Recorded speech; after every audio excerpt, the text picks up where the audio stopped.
Programang ito ay rated SPG. Striktong patnubay at gabay ng magulang ang kailangan. Maaaring may masiselang tema, lengguwahe, karahasan, sexual, horror o droga na hindi angkop sa mga bata.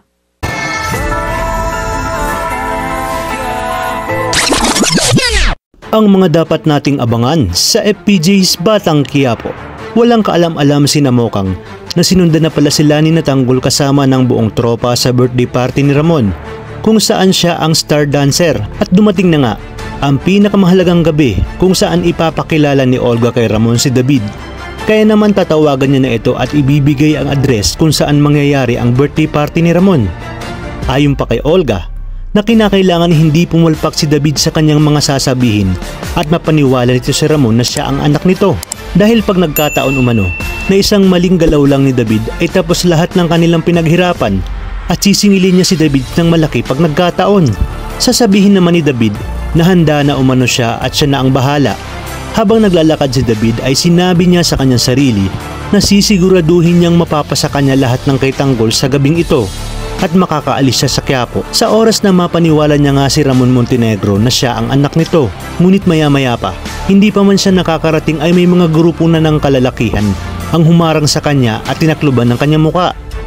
Samantalang si Olga naman ay binati na si Ramon ng happy birthday, sabay sabing ipapakilala nito ang anak ni Ramon. Sasabihin ni Ramon na wag na umano magpatumpik-tumpik pa itong si Olga at ipakita na nito ang kanyang anak. Di na nga nagtagal ay nakarating na si Natanggol kasama ng buong tropa sa lugar na pagladausan ng kaarawan ni Ramon. Sinabi ni Tanggol na kailangan makagawa sila ng paraan para makapasok, at dito nga mula sa di kalayuan ay makikita niya ang nakatalikod na si Ramon na halos ilang dipa na lamang ang pagitan. At sa paglabas ni Mokang ay nagsimula ng maghiyawan ang mga tao, kung kaya't dito lalong nabighani si Ramon sa ganda ng dalaga. Matapos ang performance ni Mokang ay lalabas na si Natanggol upang hintayin na lamang si Mokang sa labas. Ngunit makikita nila ang isang grupo ng mga armadong kalalakihan na tila may kasamang kinidnap at may takip ang muka. Sinundan nga nila ito hanggang sa makita nila na inilalagay si David sa isang abandonadong lugar.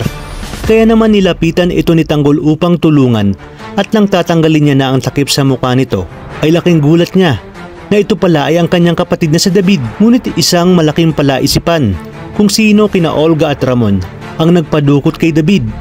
Isa kaya ito sa mga palabas ni Olga o inutos ito ni Ramon upang walang maiharap na anak sa kanya si Olga, dahil natuklasan niya na ang nilulutong plano ni na Olga at David at natuklasan niya na ito.